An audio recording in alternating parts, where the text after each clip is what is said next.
You know, when someone asks you, what do you do? I mean, I'm a father, I'm a brother, I'm a husband, I'm a police officer, I'm an outdoorsman. All those things come with different kinds of responsibility in itself. And I think balancing those things out to where they can all work together is what makes me who I am. People always ask me, how do you find the time? And on the free time the little free time you have, why would you want to get up at 2 a.m.? But I always tell people, my family is my priority. That's my first priority. But you have to have a passion, and chasing waterfowl is a passion of mine.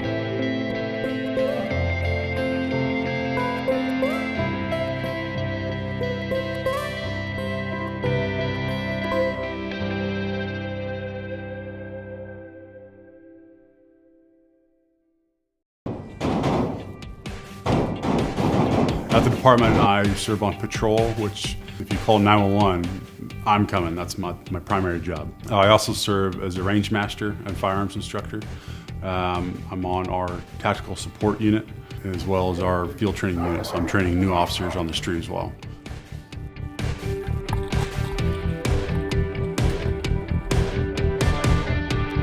I feel called to do that kind of work, and that might seem strange to some people, but personally, I could never work for a company. I could never sit in a cubicle. I've got to be up and moving. I've got to be outside.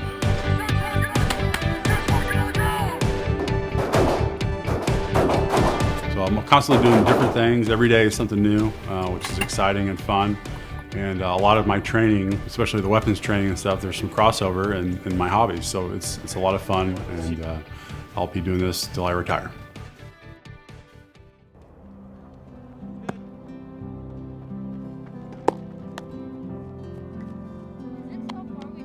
I currently manage a team of pre-sales engineers for the West Coast for a software company out of Boston, Massachusetts.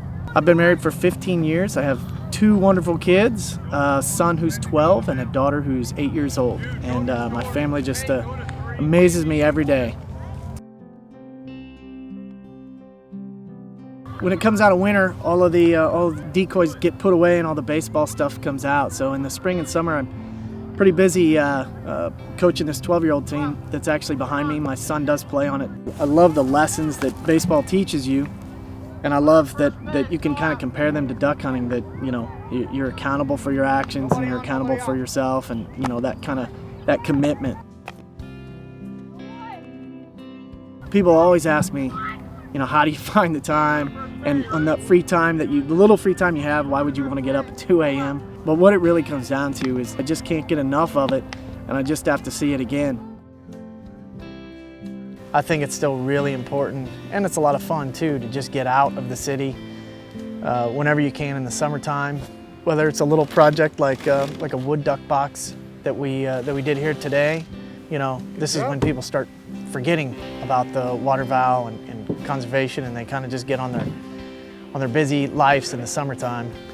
So one of the reasons I like going to the the local Ducks Unlimited events is you get to meet fathers and sons who do a lot of projects like this in conservation in the off season.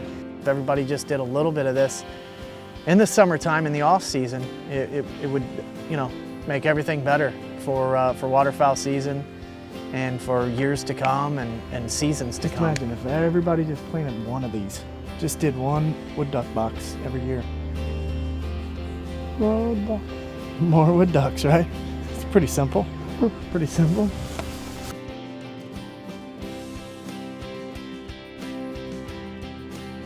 It's all year. It's doing something in the outdoors and just loving the outdoors all year round. And that's really what it's about.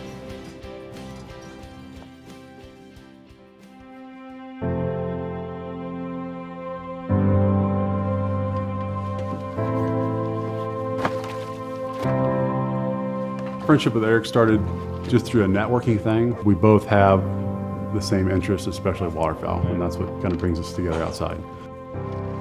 Obviously, life is all about balance. You gotta have balance wherever you're at. I think one thing that our wives and families do realize is that for us to kind of be 100% of who we are and kind of re-energize and kind of restore the batteries, we've got to go hunting.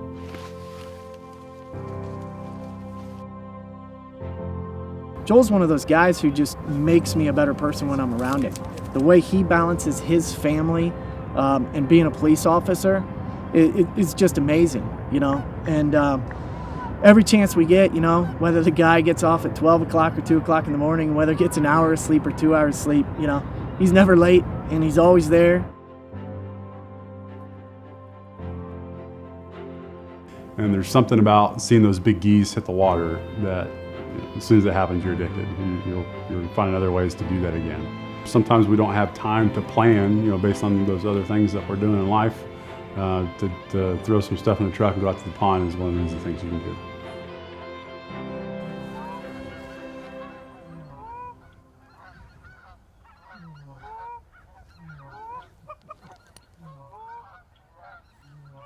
Can we try those?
All you have to do is drive around and look at construction. There's got to be someone that's out there that's an advocate for the ducks and the geese, and obviously that's DU. If you build it, they will come, and we've got to have places out there that these ducks and geese can call home. You know, for years I grew up and I saw the duck head on people's windows, and I really just thought, oh, that, you know, there's a duck hunter. But until I started getting older and cutting my teeth on land conservation and land management, that's when I really realized the work that goes into it. As I get stuff from Ducks Unlimited, not just read it, but just like I would with Tyler and his homework lessons or anything like that, I'm actually sitting him down and actually explaining to him there's way more than just the article or way more than just the picture.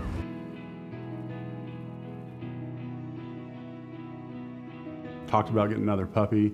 And then you realize that, hey, Vader's hunting career is kind of coming to an end. You know, his muzzle is starting to look as gray as my hair. So hopefully by the time Finley is ready to go, you know, Vader's will be hanging up the dog vest.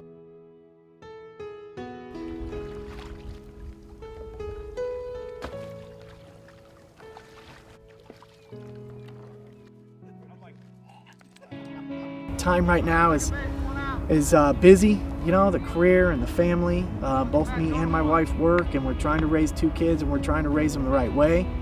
But in my free time, I understand what the outdoors gave me, and I understand, you know, what I need to do and what I need to give back, and that's where I want to go.